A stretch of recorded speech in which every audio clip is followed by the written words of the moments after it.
بسم اللہ الرحمن الرحیم۔ شروع اللہ کا نام لے کر جو بڑا مہربان نہایت رحم والا ہے۔ الف لام میم۔ یہ کتاب یعنی قرآن مجید، اس میں کچھ شک نہیں کہ اللہ کا کلام ہے، پرہیزگاروں کے لیے رہنما ہے، جو غیب پر ایمان لاتے اور آداب کے ساتھ نماز پڑھتے اور جو کچھ ہم نے ان کو عطا فرمایا ہے اس میں سے خرچ کرتے ہیں، اور جو کتاب اے پیغمبر تم پر نازل ہوئی اور جو کتابیں تم سے پہلے پیغمبروں پر نازل ہوئیں سب پر ایمان لاتے اور آخرت کا یقین رکھتے ہیں۔ یہی لوگ اپنے پروردگار کی طرف سے آئی ہوئی ہدایت پر ہیں اور یہی لوگ کامیاب ہیں۔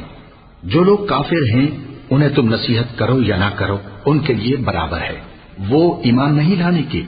اللہ نے ان کے دلوں اور کانوں پر مہر لگا رکھی ہے اور ان کی آنکھوں پر پردہ پڑا ہوا ہے اور ان کے لیے بڑا عذاب تیار ہے۔ اور بعض لوگ ایسے ہیں جو کہتے ہیں کہ ہم اللہ پر اور روز آخر پر ایمان رکھتے ہیں، حالانکہ وہ ایمان نہیں رکھتے۔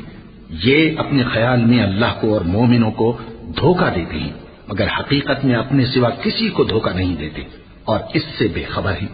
ان کے دلوں میں کفر کا مرض تھا، اللہ نے ان کا مرض اور زیادہ کر دیا اور ان کے جھوٹ بولنے کے سبب ان کو دکھ دینے والا عذاب ہوگا۔ اور جب ان سے کہا جاتا ہے کہ زمین میں فساد نہ ڈالو تو کہتے ہیں کہ ہم تو اصلاح کرنے والے ہیں۔ دیکھو یہ بلا شبہ مفسد ہیں لیکن خبر نہیں رکھتے۔ اور جب ان سے کہا جاتا ہے کہ جس طرح اور لوگ ایمان لے آئے تم بھی ایمان لے آؤ تو کہتے ہیں بھلا جس طرح بے وقوف ایمان لے آئے ہیں اسی طرح ہم بھی ایمان لے آئے۔ سن لو کہ یہی بے وقوف ہیں لیکن نہیں جانتے۔ اور یہ لوگ جب مومنوں سے ملتے ہیں تو کہتے ہیں کہ ہم ایمان لے آئے ہیں، اور جب اپنے شیطانوں میں جاتے ہیں تو ان سے کہتے ہیں کہ ہم تمہارے ساتھ ہیں، اور مسلمانوں سے تو ہم ہنسی کیا کرتے ہیں۔ ان منافقوں سے اللہ ہنسی کرتا ہے اور انہیں مہلت دیا جاتا ہے کہ شرارت و سرکشی میں پڑے بہک رہے ہیں۔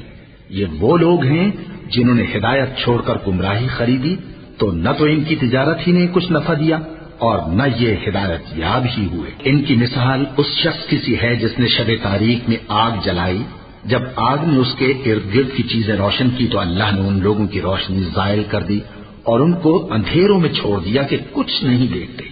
یہ بہرے ہیں، گونگے ہیں، اندھے ہیں کہ کسی طرح سیدھے رستے کی طرف لوٹ ہی نہیں سکتے۔ یا ان کی مثال میں کسی ہے کہ آسمان سے برس رہا ہو اور اس میں اندھیرے پر اندھیرا چھا رہا ہو اور بادل گرج رہا ہو اور بجلی کوند رہی ہو تو یہ کڑک سے ڈر کر موت کے خوف سے کانوں میں انگلیاں دے لیں۔